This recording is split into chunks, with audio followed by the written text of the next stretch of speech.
Hello, everyone, and as always, welcome to Strategy Gaming Dojo, where we find, learn, and play one more turn of the great strategy games. And we are back to War in the East 2. I say back, it's like we never leave. We did take a detour to the Pacific earlier today. That front is going well, although we're playing the other side, so, I don't know, maybe we'll meet in the middle and have a big American German war in Russia, or the Soviet Union, if you prefer. Uh, uh, I do have a warning to all of you young bucks that watch the channel here. As you get older, my advanced age here, on a Friday evening when your wife tells you she's got something she has to go do, your workday's almost over, you will no longer think about what bar you're going to go to or pub. Now, with COVID, that might be the case anyway. But as you get a little older, you think, oh, yes, I've got hours available to figure out more with respect to war in the East, too. And that was on my mind. I was thinking, gosh, when I was, 10, 15 years ago, I would have been thinking, what am I going to do tonight? What kind of party can I find? Nowadays, I'm like, I can't wait to dig a little further into this rule book on Friday night. It's funny how your priorities change. Anyway, so enjoy it while you can. I guess that was the big message. Um, I have found out a lot of stuff since we last met, which was just a few hours ago. But I dug into some things. I tried to figure out some things. Now, you may be looking at the map and saying, oh no, we've given up. Dojo has been in full retreat and restarted the game. No, we're going to go back to our game that we're playing now, but I did want to bring back up the air planning stage because there were some things that were not correct last time, or other things that we were just trying to figure out. And so I wanted to talk about those and, kind of go through a few things here before we actually got started with our turn. We're onto the ground units on turn two. But before we turn there, I just wanted to mention a few things. All right. So I went into the different stances and learned more. Let's get this turn summary off of here. That certainly doesn't matter for a game we're not going to play, or a campaign we're not going to play. Um, Stances. So we see the stance here. Luftflotte 1 starts with a hold. Now, the more I read about this, the more it makes sense to me. You have the four different stances. All right. You have hold, which means hold. No, you get it. You have hold and flexible. Hold and flexible are designed really when you have a sort of non dynamic front. So once we reach sort of stalemate stage, we've quit advancing quite so far. We're not really retreating so far. We're at a static kind of state on the front.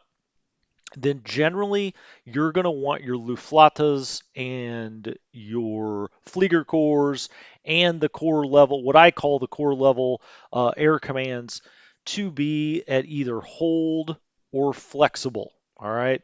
Hold speaks for itself. Flexible would let it move a little bit. In both of those modes, all of the air transfers and moving who commands different air groups and whatnot, that happens right at the start of the air execution phase. Okay.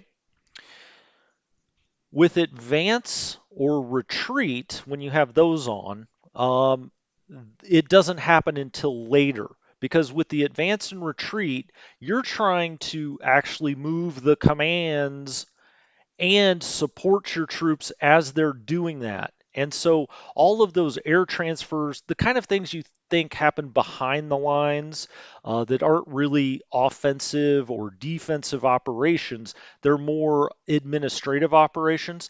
They don't happen until the end of the turn at the combat phase. So essentially, what the game is doing in hold and flexible is it's reshuffling your forces, moving things around your air forces, before you actually go out and carry out missions. All right. In advance and retreat, you're more worried or more focused on moving the entire command and whatnot forward, backwards, and having it support missions. And then it worries about all those kind of what I'm going to call administrative kind of things, shuffling your air forces around and whatnot. It does that right at the end of the turn. Okay. And so last time when I moved this Luftflotte 1 to flexible, we were on, or the AI had us on hold. And I guess flexible is a little better than hold. We're not saying stay directly static, right? Flexible, so if we think of static as not moving at all, flexible is kind of maybe moving a little bit, where advance is you're really thinking about moving the entire command and all of its air groups underneath it forwards or backwards, and then we'll worry about all the shuffling around behind the scenes at the end of the turn. That's one thing. Okay. Whoever told me scaling on just generally on your computer, I did have it on 125%. I guess I had never noticed that before. I went back and fixed that. I say fixed it. I don't like it as well. Maybe it's my old eyes. I like to see that 125% font, but when I did scale it down to 100%, now everything fits where it should within the game. Some of you IT experts out there can tell me, can you do that app by app?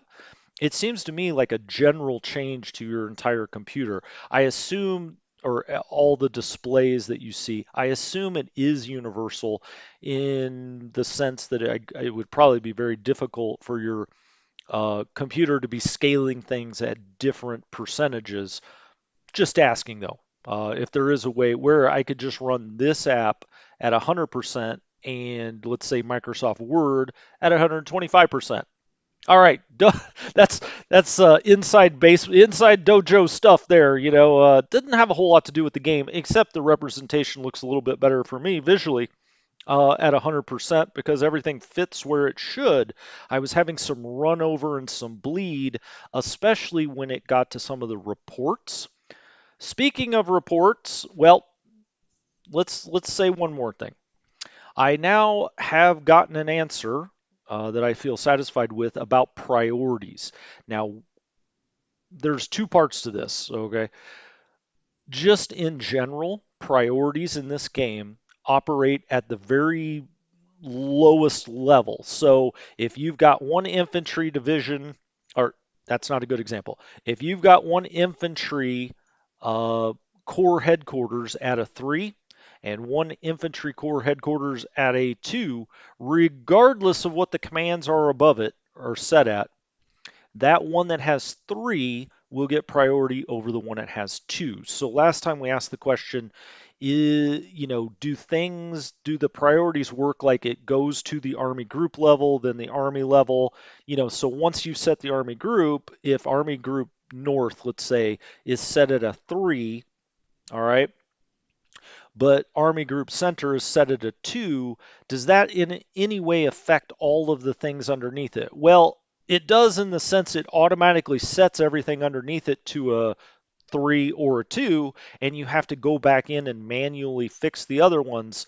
But really, the priority is on a unit by unit basis. It's not, and that made a lot of sense to me. Someone made the comment under, I think, a part number 8 where they said, you know, you got to think of this as they're pulling supply off of depots. Well, if one corps is way out here, it's not going to look back to its army group to see what the priority is. It's whatever the priority is at that core level. So on the ground, whatever your core headquarters is set out at the priority level is the priority it's going to be pulling off the closest depot it can. All right. That leads me to the air, and I said something incorrect last time. Now you may say, Balderdash, no way. Hey, I told you it's going to be a bumpy ride. We're coming in. Get your seatbelt strapped because this is going to be some turbulence coming in here. We talked about asset priority last time. I was completely wrong. in what I said about upgrades. This has nothing to do with upgrades at all. Just that's out of your mind at this point. Asset priority tells the AI how how you want to shift your air units around, your existing air units, whatever those airframes may be. Uh, it's telling you, you're telling the game, and this is up here at the highest level, so it's just setting it down to the Flieger core level is really what matters, okay? And so what you're telling the game is we want to emphasize getting more AOGs, air operational groups, more air groups. These guys right here, these air groups, we want to get more of them in one Flieger core. All right. It has nothing to do with upgrades, so I apologize for that.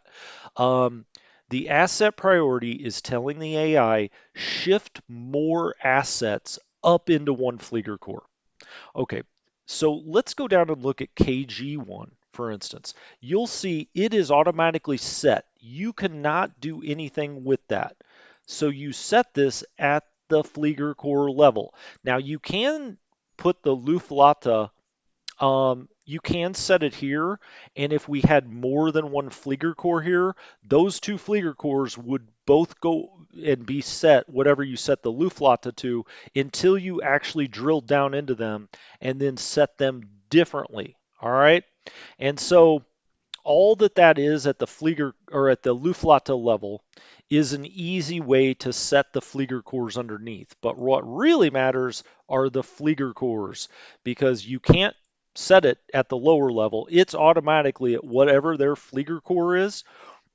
Now, do keep in mind, though, with the Luftwaffe, some of these things are directly attached to the Luftwaffe in this area. They're not all directly attached to one Flieger core, so it would matter what you do set the Luftwaffe to. Okay, so let's back up. That may have been a little confusing. Let's back up. You can set or tell the AI how much priority you want to give to a Luftwaffe and the Flieger cores underneath it to get more air groups. And so, as a simple example, let's say we set Luftwaffe 1 at 4, one Flieger core at 3, and everything in Army Group Center Luftwaffe 2. Let's say we set all of those at 1. All right, so 4, 3, 1 in the center. That means that Army or Luftwaffe 2 would try to actually transfer air groups up here. If Luftwaffe 1 is a 4, it would try to put it in the AOGs directly underneath Luftwaffe 1. All right. Then it would try to give some to one Flieger Corps because that would have a higher asset priority. And so you're telling the AI, I want more air operational groups and more air groups up in these two areas. And so you can give them priorities that way. And they're only at these two higher levels, the Luftwaffe level and the Flieger Corps level, where you can set those because ultimately, down here at Kulof North, it's just a part of one Flieger Corps, and one Flieger Corps is going to give it the kind of planes that it generally runs and whatnot. And so you don't set this asset priority by itself down at this core level. All right. Did that make sense? I hope it did. We'll continue to go over that as we go on. But the important things to take away from that is if you want more planes in the north, set their asset priority level higher than what you have the other Luftwaffes or Flieger Corps. That's a simple way to put it. When it comes to actual supply, um, supply priority goes to every unit essentially in the game. And when you have, let's just say we had this one infantry division, its core headquarters set to a 4. So let's just say that was 2 core. I think it is 2 core. If we set 2 core to 4, all right, and we don't change anything else and we leave everybody else at 2, Two corps will have preference for additional supplies over the base level over every other corps or Flieger Corps or Luftwaffe or Corps Air Headquarters in the game. All right.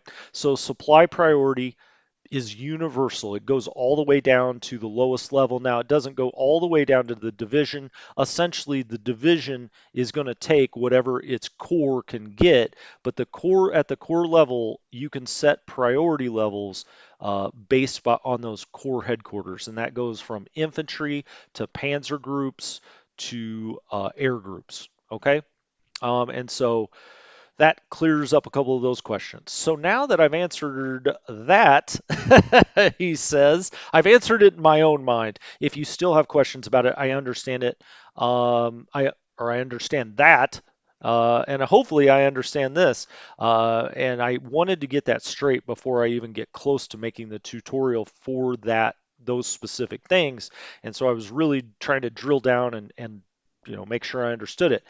That does Arthur says in most cases you can hold left control and roll the mouse wheel to change zoom and font size. Hmm. Yeah, I guess that's true, right? So in MS Word, when I pull that up, I can just make that itself go to 125%. See? Now see, my father is an IT guy. He works for a big corporation as one of their big IT honchos or something. And he knows every damn thing about anything electronic. I don't, and that's why I went to law school. that's that's how I ended up, you know, doing this dishonest profession they call a barrister across the pond. Anyway, thank you, Arthur. Thank you. All right, one other thing that's game related that kind of relates to that is okay, you may be saying, okay, that's fine. I understand asset priority now. If I want more assets in the north, I will simply up the asset priority. Now, remember when we watched our turn play out and there were these air groups coming up? The Flieger Corps itself, I think, came up here from Army Group Center. That's because one Flieger Corps was set on 4. And so it was trying to draw air groups up to it. All right. And that's why we saw that. But anyway, back to the point where I was going to make here, which is you may be saying, okay, I understand asset priority. That makes sense to me. They're going to try to get more airframes up here in Luftwaffe 1 or 1 Flieger Corps and draw them from other places. I get that. Well, then what about upgrades? It's a great question. Upgrades happen at the um, actual air group level. So let's go to KG1. Let's look at the planes that are part of KG1, which is the Air Operational Group.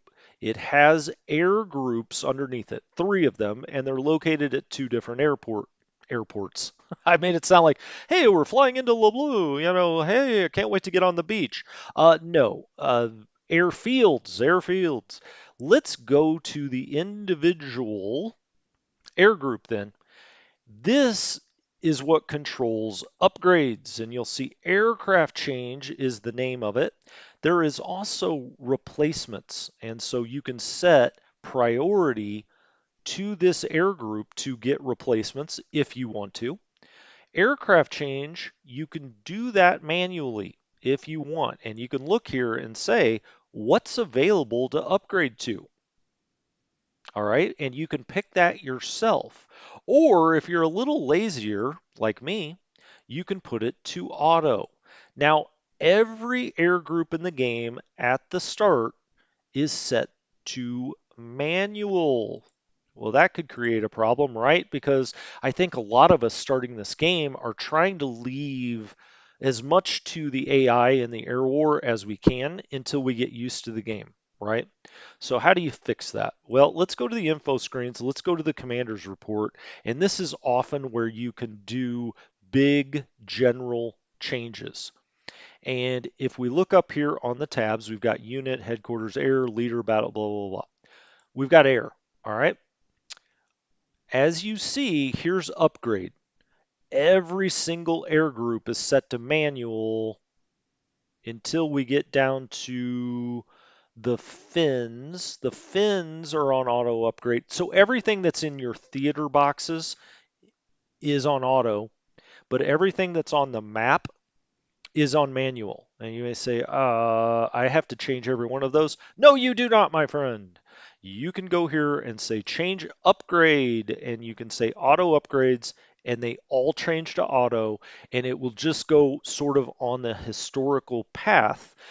Now, a word of warning of why that might not be ideal. Now, that's how we're going to play our game, and I'll do that when we get into our game.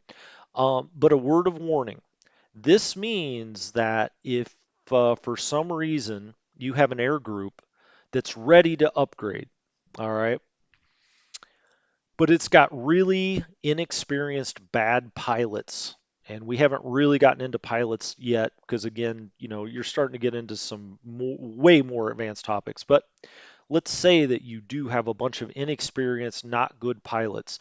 When you're on auto, they're getting that upgrade. If they're ready for it, the planes are available for it, it will get that upgrade. And you may be upgrading things way behind the lines you're not using.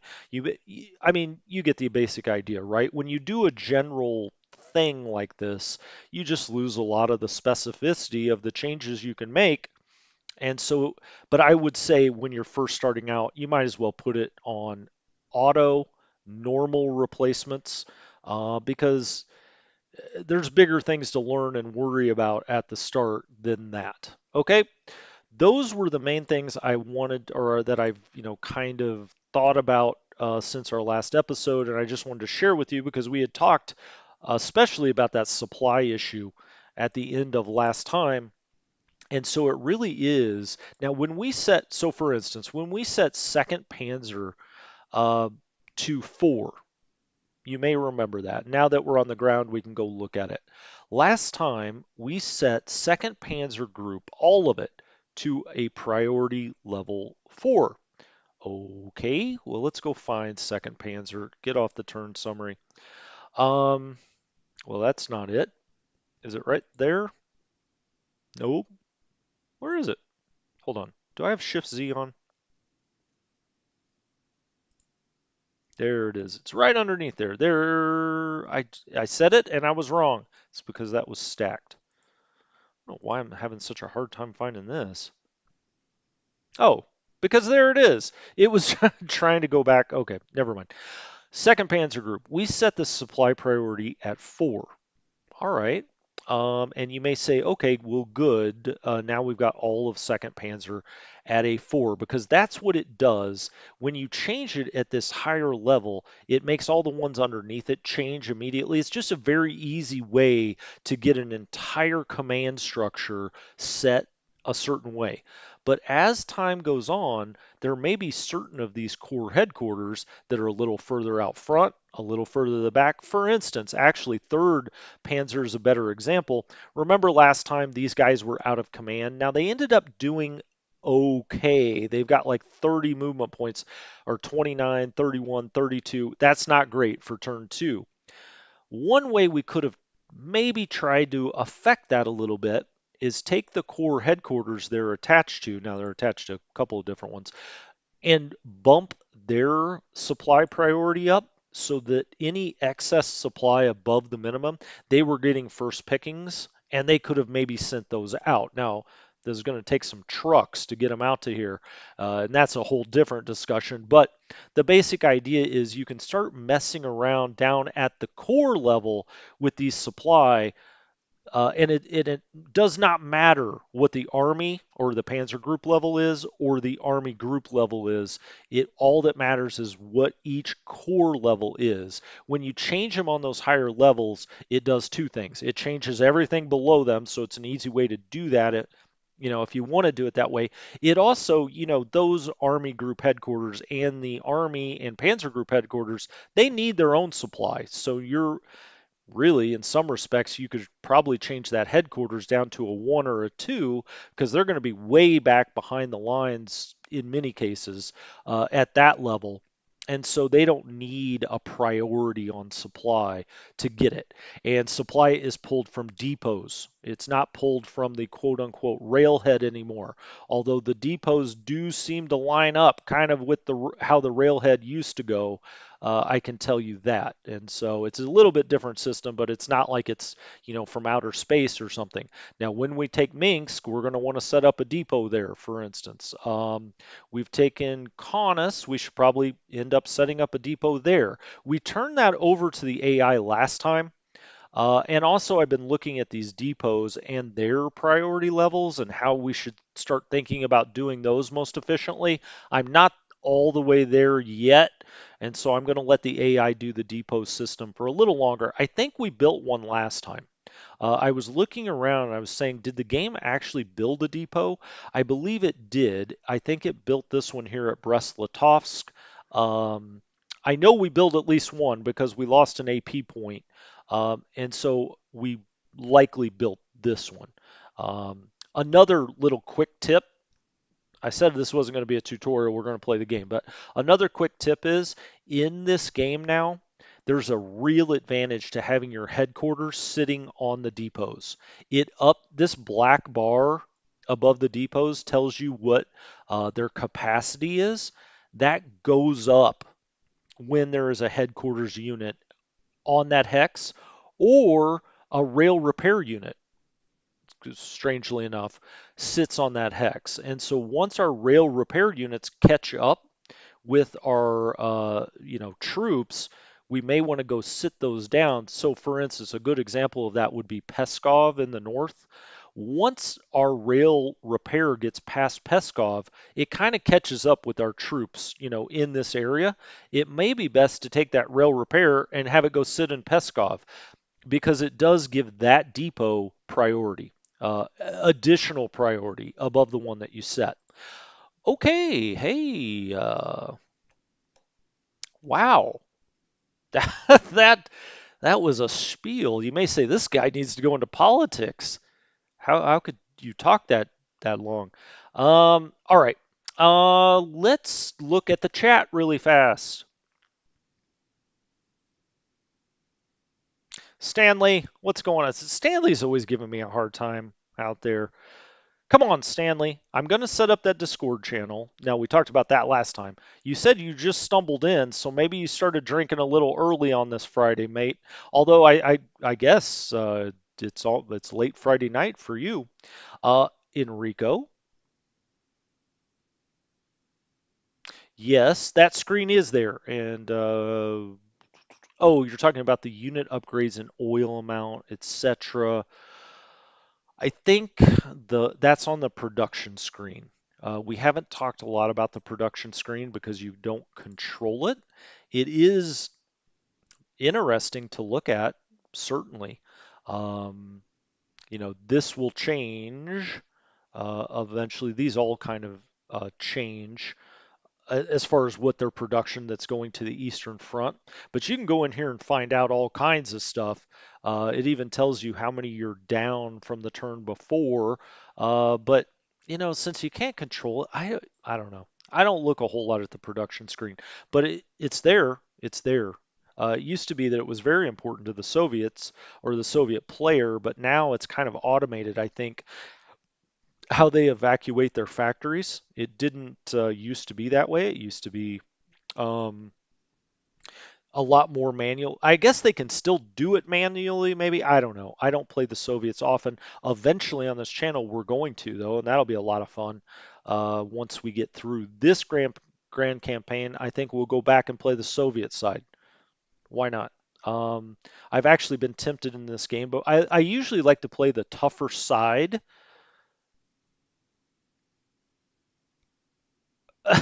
Okay, Stanley. What do you mean I don't look at the chat? I got a lot to look at here. I'm at one screen. I have to pull back up Streamlabs here to look at the chat. I guess I could look right above my head, but that doesn't show up on my game screen, Stanley. Come on. I get back here when I can. You got to say something worthwhile, Stanley, for me to come back. That's what it is. I kid, my friend. I kid. Um, What was I saying? Oh, I was saying I generally in every war game I like to play the tougher side to play, which is odd because in War in the East here I'm playing the Axis, which I guess ultimately is the tougher side to play since they lost the war. But in War in the Pacific I'm playing the Allies, which is definitely the easier side to play. So eventually I'm going to play the Japanese and I'll play the Soviets. That'll be fun. Yeah, we'll up the difficulty level as we get along here. Anyway, back to the game. Back to the game. All right. What do we need to be thinking about here? Well, first of all, we got to clear out this hex so our railroad unit can get by. So we're in Army Group North. We're going to start with the 18th Army. That's kind of how I start every turn. You can see our depots have been built. Oh, I guess we did. No, we controlled Memel at the start. This looks like it might be a good place to have a depot because we can get supply across the sea here, uh, across the Baltic. And there's a couple of rail lines that come off of it, although this one goes to a dead end at a marsh. All right. So maybe, a depot here. I don't know. We've got the depot now ready to go up here in Riga. And as you can see, because yeah, you can see because of this black bar here, it's got a big capacity. All right. But later on, we'll go much deeper into depots and how this works. Now I'm finally starting to get it all, get it all wrapped up, wrapped around, whatever you want to call it. All right, let's move 18th Army. Um, just get an idea here. This is 23rd Corps. He's got a supply priority of 2. Sounds good to me. Um, all right. Well, let's blow up this fortification. Do I need to do anything else? For some reason, I'm pausing here, and I'm not sure why. It's because it's a newer game to me, and I just want to make sure I'm not forgetting anything. Okay, so we captured a depot. Hey, it's already ready to go. All right, level 3 or a priority 3 depot, but it seems to have a decent capacity there by telling it there by the black bar.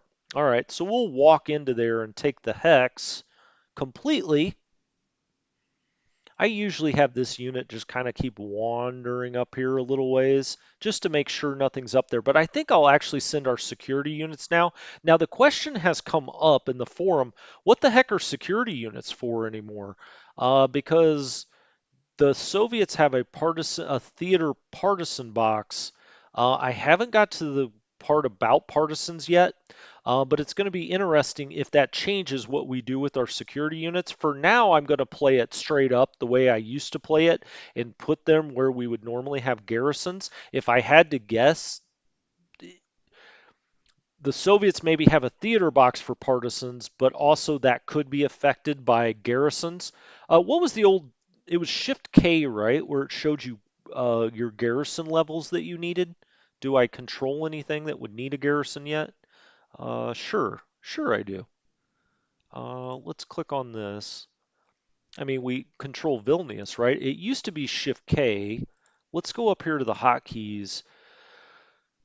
Ooh, we just jump right over K now. So interesting. Maybe you don't need garrisons. Hmm, very interesting. I would imagine they're going to change that eventually. I've already seen that question come up several times in the forum. What the heck do we do with our security units then? I mean, I guess they can go around here and do this kind of stuff, like help you surround things. But I mean, what else is the purpose for a security unit if there's no security to do? I don't know. I guess we're going to eventually find out. Or maybe I'll get into page 432 of the manual um, and I'll say, oh, okay, they do address that. And they probably do. The manual is actually very good. I get that it's long, but it's kind of big print in 2 columns and there are a lot of pictures and stuff. So it's actually not as bad as I thought it would be. Oh, hey, that reminds me. I wanted to tell you guys one thing that I read just this last time. Combat preparation points, the fewer you have of those, the less likely your commanders are to pass certain checks. So they actually matter for certain checks that your generals do every time. And, I guess we'll get more and more into command, especially in the tutorial. I'll really go in deep into that. But that's a new mechanic, obviously, that, I mean, these didn't used to exist. So it's a new mechanic that they would actually have an effect on your generals and whether they pass certain of their checks. All right, so we're moving this whole army, or this whole corps up here. We'll take that little town and we'll move the headquarters up here. We'll just stack him right there. We're close to a depot. See, I know that now, that's what matters. Although, I guess none of this rail is repaired, but I think they can just send trucks back to the depot. But let's get this rail repaired. Why is that red? Do I still need to like go across that hex? Well, we're about to find out.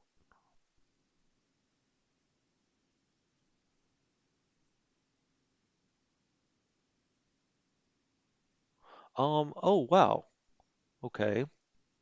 Do I not? Oh, now I had read something about this. Some of the Baltic rail is actually not damaged at the start, or it's not different, right? They don't have to fix it. Let's go to our rail repair icons here. Let's get off some of these. Logistics network, we don't want that.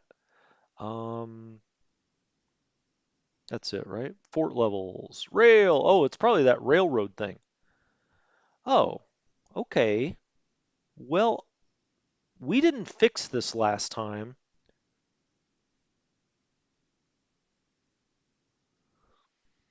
Hmm. Interesting. Okay. Well, I'm not going to argue with the game. If it says it's repaired, it's repaired. But now this is red. Why would that be red? Do we have to go through that with something? Well, we're about to find out.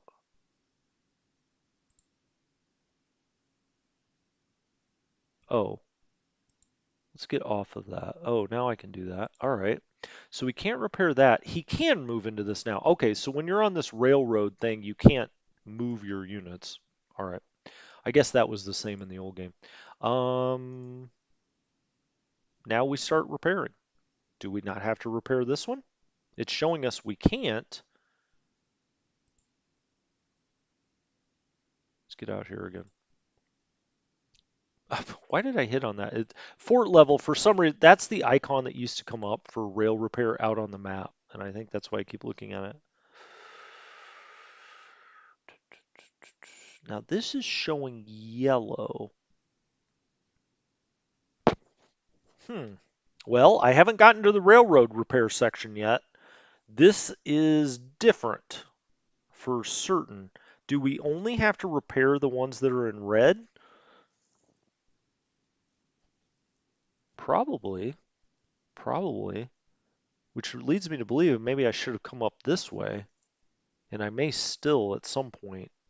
Okay, well, we're going to keep moving our railroad repair unit here and repair what we can or what they'll allow us or what needs to be repaired, maybe more importantly. Um, let's go here and yeah, we can repair this one again. Now if we go here, no. Okay, well, he's got movement points left. Once we move some units through here, he should be able to get in there. You guys, so one of you's probably gotten ahead of me and read about that rail repair. M60 says, yes, only fix the ones in red. Okay, that's what we're doing through trial and error. Uh, I actually like learning a game this way. I hope you guys don't, watch this and say, what is he doing? No, actually, I hope you do. It helps us both learn the game, right? Um, what P. Warner's down here talking about felines. I obviously missed something. Uh, P. Warner, you now see, I don't get offended at all, but some people, uh, you can't. I know Inglorious Bastards. What a movie! Oh, as a matter of fact, you know what? No joke. When I lived in Chicago, um, I was dating this girl at the time, and she knew somebody who knew somebody, whatever. And she said, "Hey, do you want to go to the Chicago Film Festival with me?" And I said, "Sure, yeah, that sounds great." And so we went downtown Chicago theater, and she really like this friend of hers knew the guy that ran the whole thing, and so we got kind of this backstage access and all that kind of stuff. Now the Chicago Film Festival is not the biggest film. It's not Cannes, let's put it that way, or Cannes, if you would rather. See, I can be sophisticated when I want to be. Cannes Film Festival. It's not even Sundance. It's like a decent one, you know.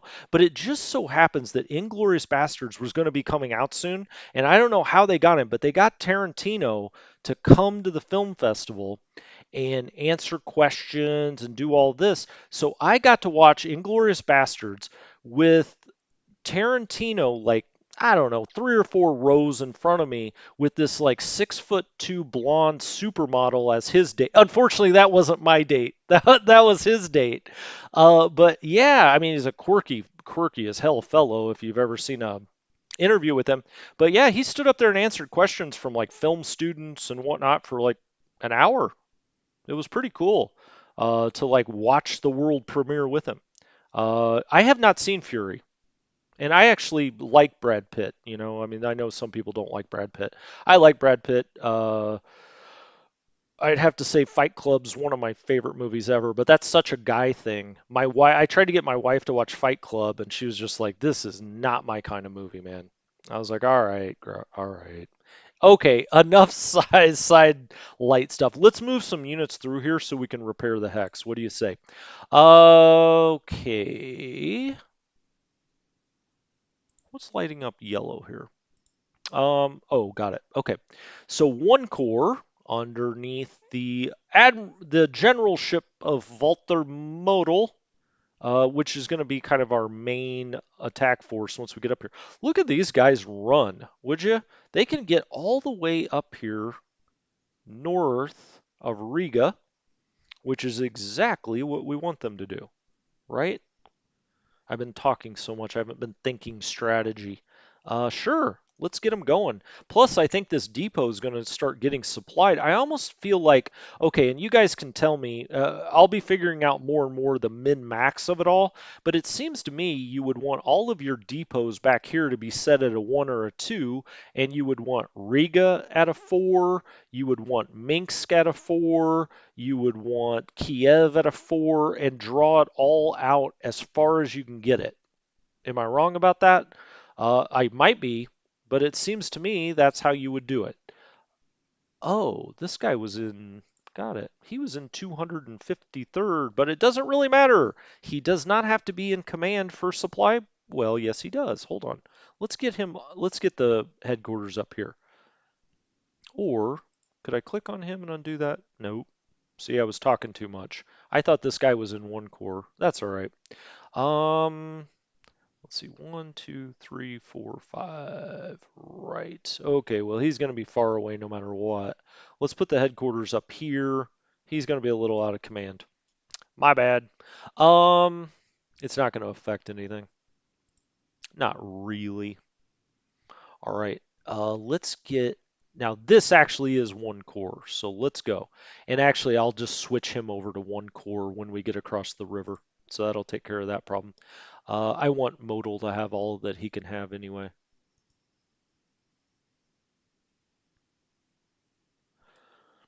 All right.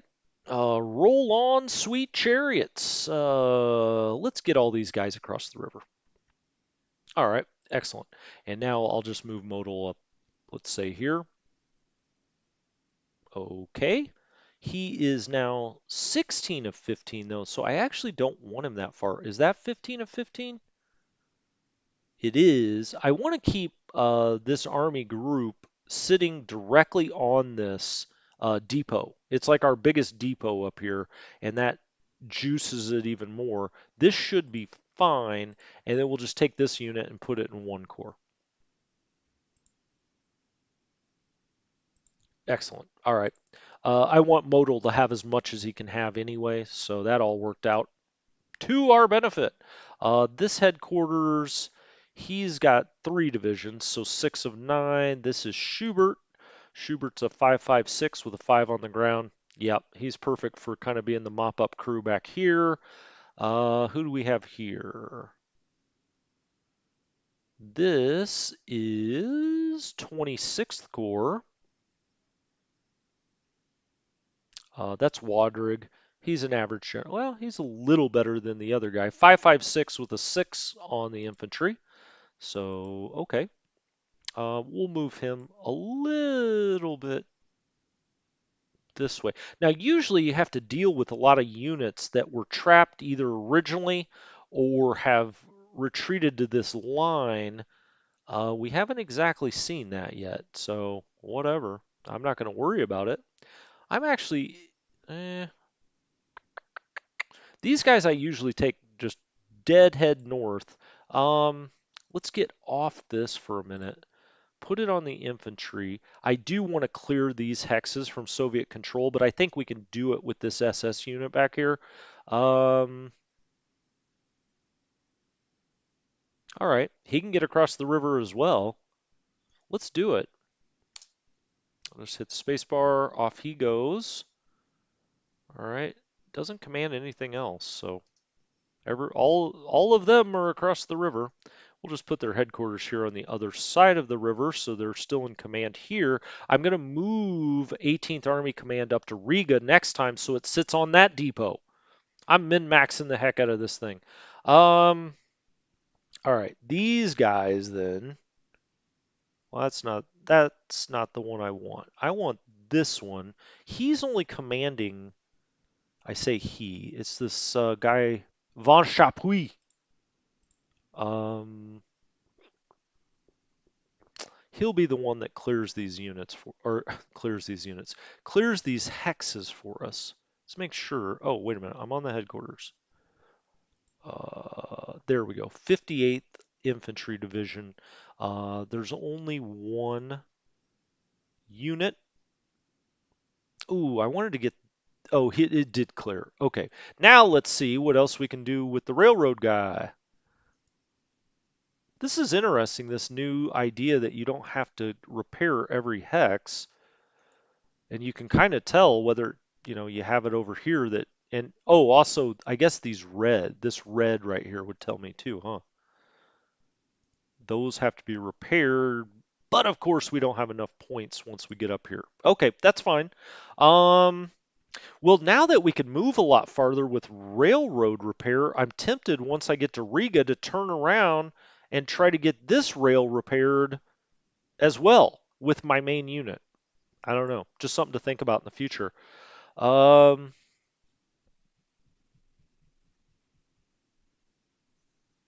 Jadek, that's a good question. I mean, the Soviet resistance, they've now abstracted it out to a theater box. Um, you do, and we've already seen that a little bit on the Soviet side. There was chaos, and so they lost one victory point. And let's go look at that news announcement again. Exactly what it said. It said that Garrison, no, that's ours. It's down here. Garrison shortage in the Transcaucasus, shortage of Soviet forces in the Transcaucasus has negative political implications. So as you can see, I mean, it's abstracted those kinds of problems. The game used to have partisan units that would actually spawn on the map. They no longer do that. There's a box that the Soviets have to allocate resources to generate more partisan activity, is my understanding. Um, and how we counteract that is not quite apparent. It used to be that you had to keep garrisons in cities, light urban, and heavy urban areas to varying numbers depending on what it was. But that doesn't appear to be the case anymore. So I don't know if that's a satisfying answer, but that's the best I've got right now. Um, okay, let's go to someone said in the comments that is not L core. Yes, I know. You'll hear me 99% of the time use the Roman numeral designation, like 28th. You hear me say that all the time. I do understand L Corps is 50th Corps. It's just old habit. I'm just like L Corps, I do. I get it. I get Roman numerals. I don't get a whole lot, but I do understand Roman numerals. Um, all right. So now we got to kind of decide. 16th Army is usually who I take up this way. In this case, maybe I'll take this core though and kind of vector them over here to, secure these crossings. Do we even need crossings? I don't know. We're not really. It doesn't seem that we'll have a problem getting across the river. Or if we do, we can just go up here by Riga, right? Um, so I'll bring these here and we'll try to make sure we get this. We could probably use that air base, for instance. Let's get him out of the swamp. I feel like this is a little different than how it used to be. I feel like I used to definitely go just straight through here with all of 18th Army. That's not a bad thing. I'm just saying it's different. Um, and he's going to be right next to a Soviet-controlled hex, so maybe I'll back him up one. Not that it matters that much. All right, so those are the 3 units in his command. Now he sent his guy here, so we'll just plop him, here, here. We'll let him spend a nice week in town there getting, Starbucks or whatever they've got there in that little town. Um,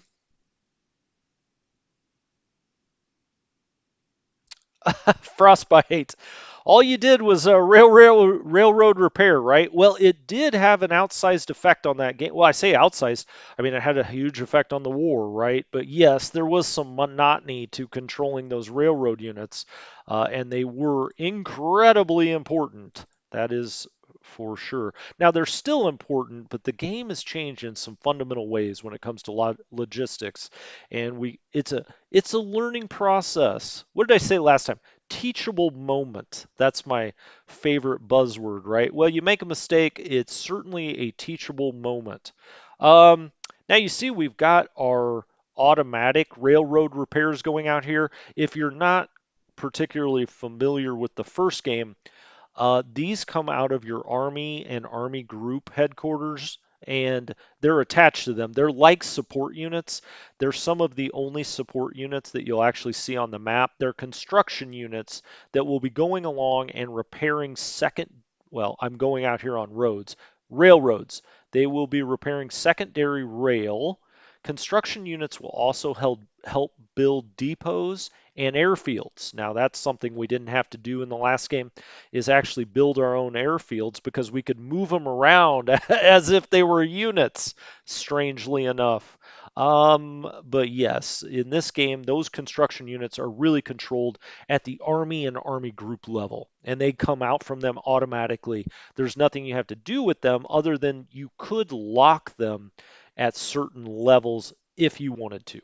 If you wanted to, but we're not going to go into that right now.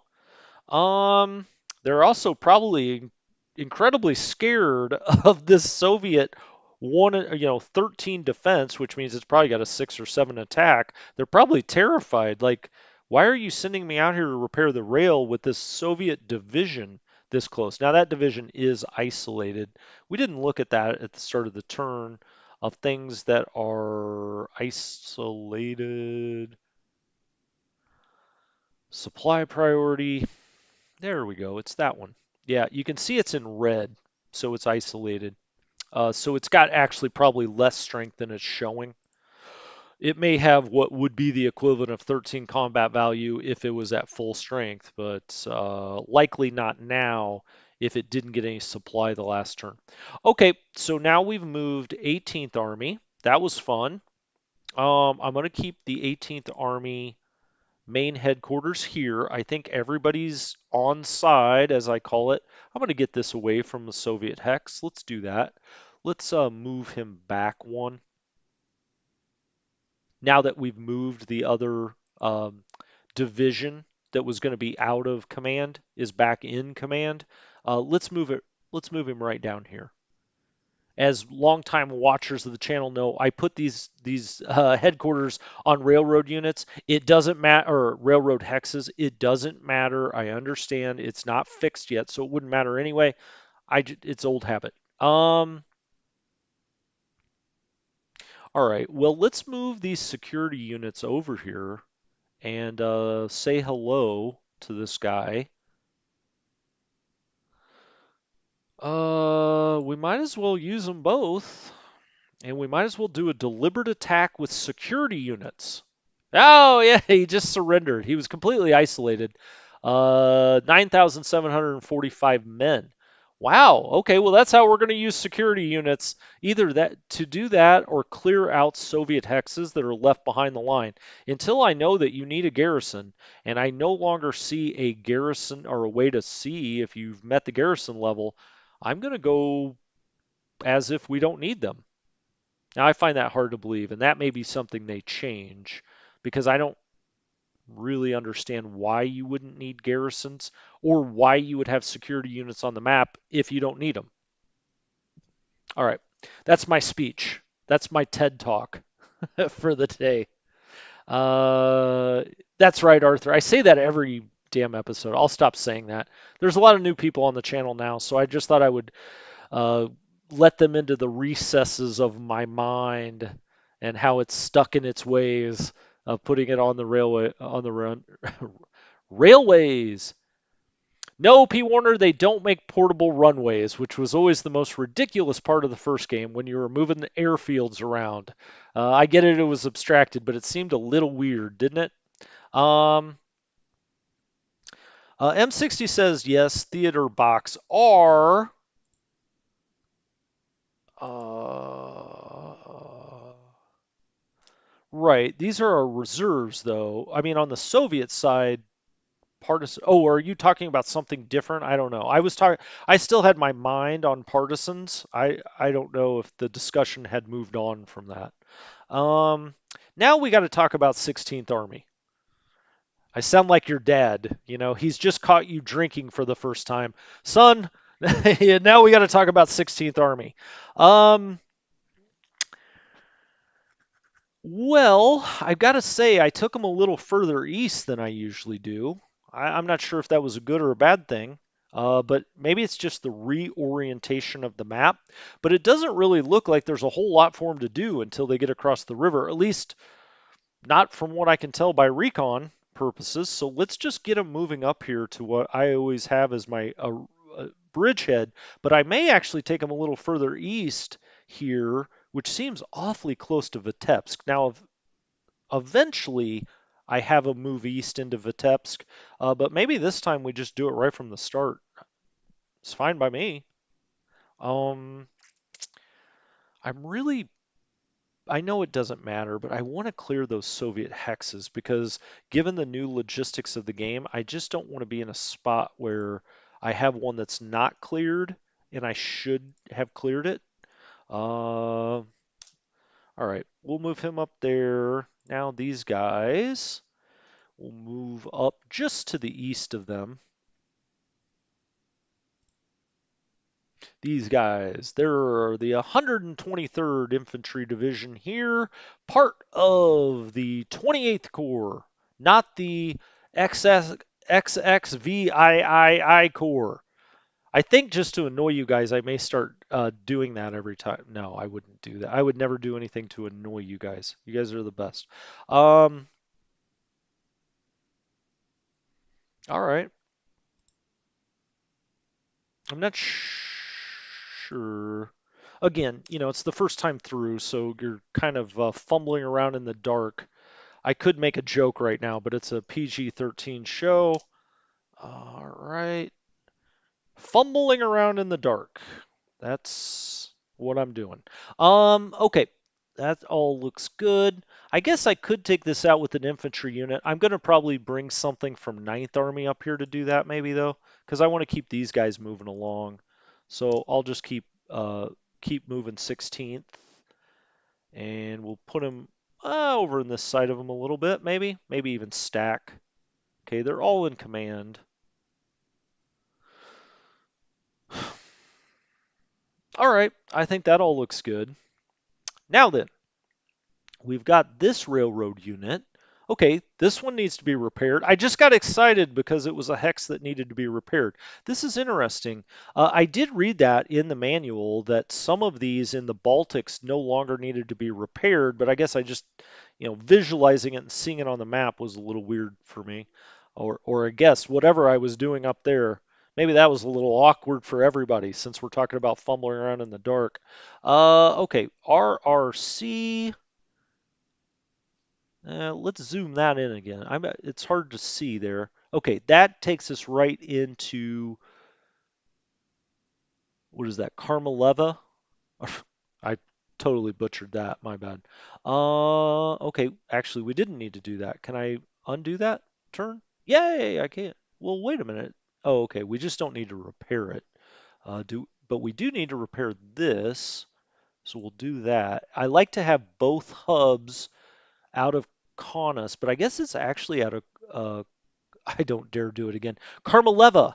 Okay, that's probably wrong too. But I like to have both of these links repaired up there, just like in the old game. So that's good. That's fine. You can see we've started to move forward into these air bases. And so that's cool. I mean, that's, a brand new thing where they're kind of moving on their own. I say on their own, it's the little men in the machine that are doing it. All right. Do I have everybody in command here? I do, from 16th Army.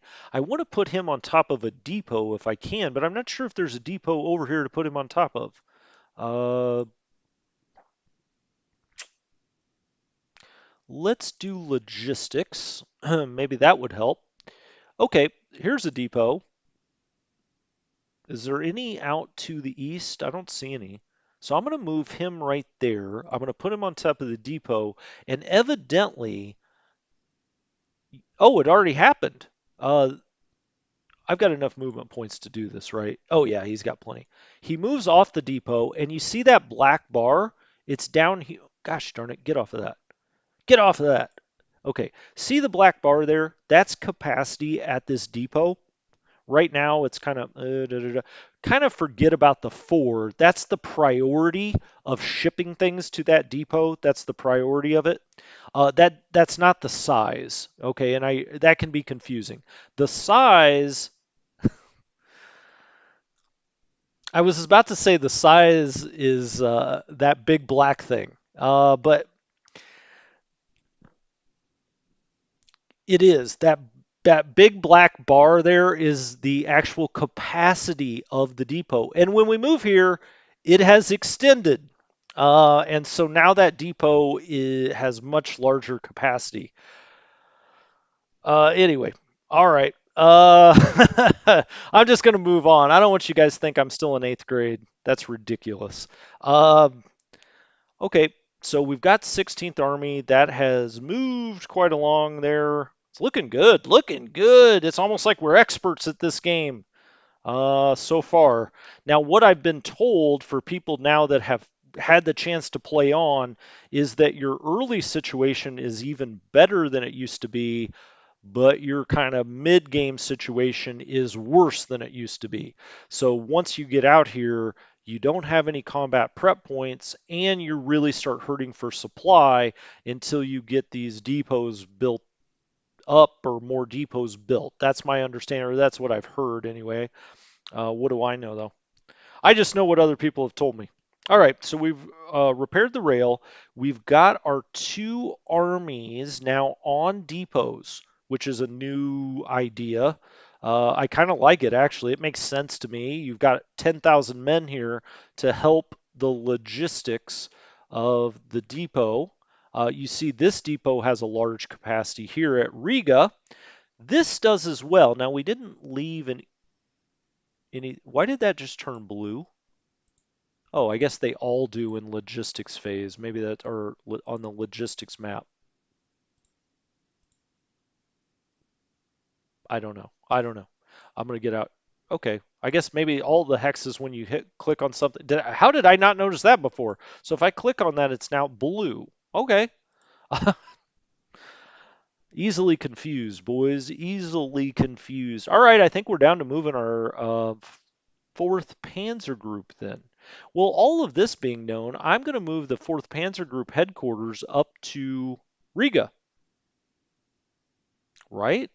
If that's going to help our depot situation. Now it's probably got a max, and I don't really know how that works yet. So it could be that this is, law of diminishing returns kind of stuff. How much bigger can you make the depot? Yeah, I don't think that extended.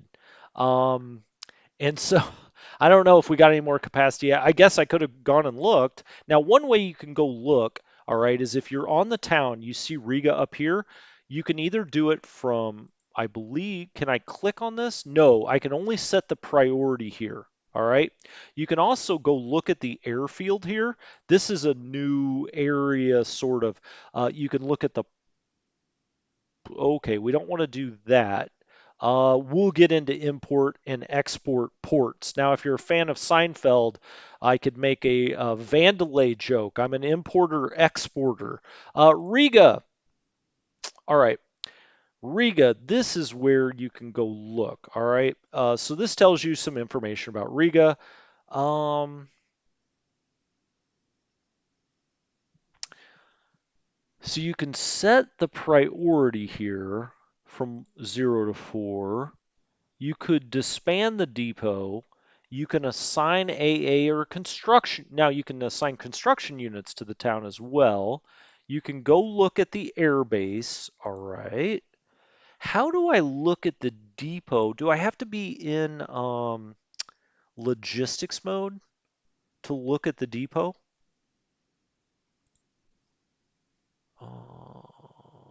Or is it like a right click?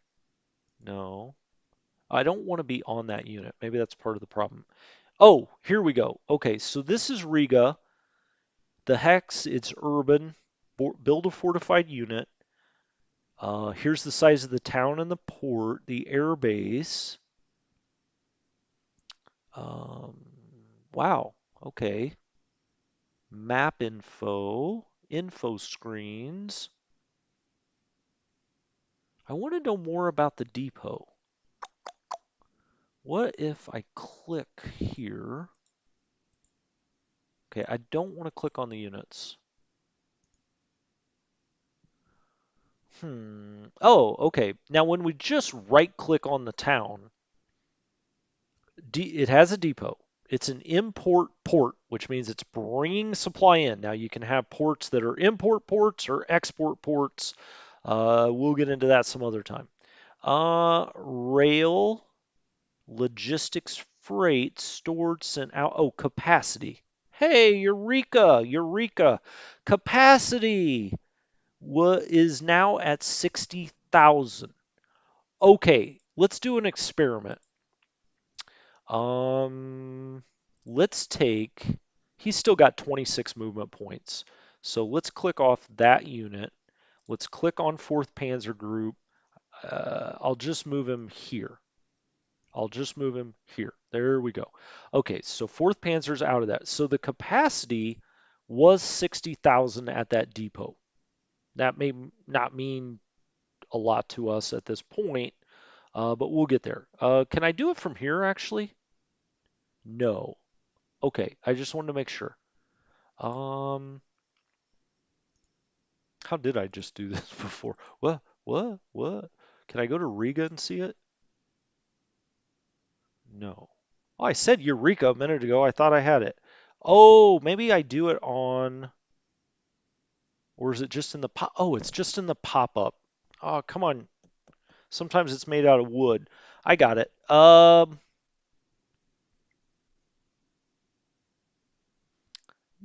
No, that doesn't show it to me either. I don't want to be on you, unit. Let's try this right click again, because I thought that's how I did it last time. Or do I have to select on, how about I select on the hex? I don't have anything selected in the hex. No. Oh, how about we put logistics on again? Now we right click. Does that work? Let's get off 6th Panzer Division. left click, right click, double click, right click. How did I just do that? Um, can I right click on that? Not on the depot. Back to Riga. I feel like it should be here when you bring up Riga, and maybe it is, and I'm just not understanding where it is. This is an excellent time to end the episode. How about that cop out? I'm going to go figure that out. Where do I see the capacity again? Uh, it's a new UI. Anyway, thank you guys so much for dropping by. I really appreciate it. The channel has grown, as I said in the previous video, exponentially over the last week or so. And welcome to everybody that's new. Welcome to everyone that's old, except for Stanley. Oh, you're all right, Stanley. You're fine in my book. Um, but thank you for dropping by. And we'll keep doing this. We'll be on to Let's Play Part 11 next time. And who knows, if I get bored tonight later, we might be on to Part 11 a little later. No, I'm actually going to go make Basic Tutorial Part 2, which will be all about the map. All about the map. And then Part 3, we'll get into the air war. So back I go to read the manual again. Um, Oh, hover over the D. Okay, M60. Now, some people probably left, but now I've got to know. All right, so hover over the. There you go, buddy. Thank you. M60, you're excellent with this kind of stuff. It's still 60,000 capacity. Now, I wonder if that has something to do with the fact. Okay, I'm not going to go down that road. I am going to sign off and say goodbye and try to get a tutorial up for people that are just starting out on the game. So thank you all so much. And I do appreciate it and all the kind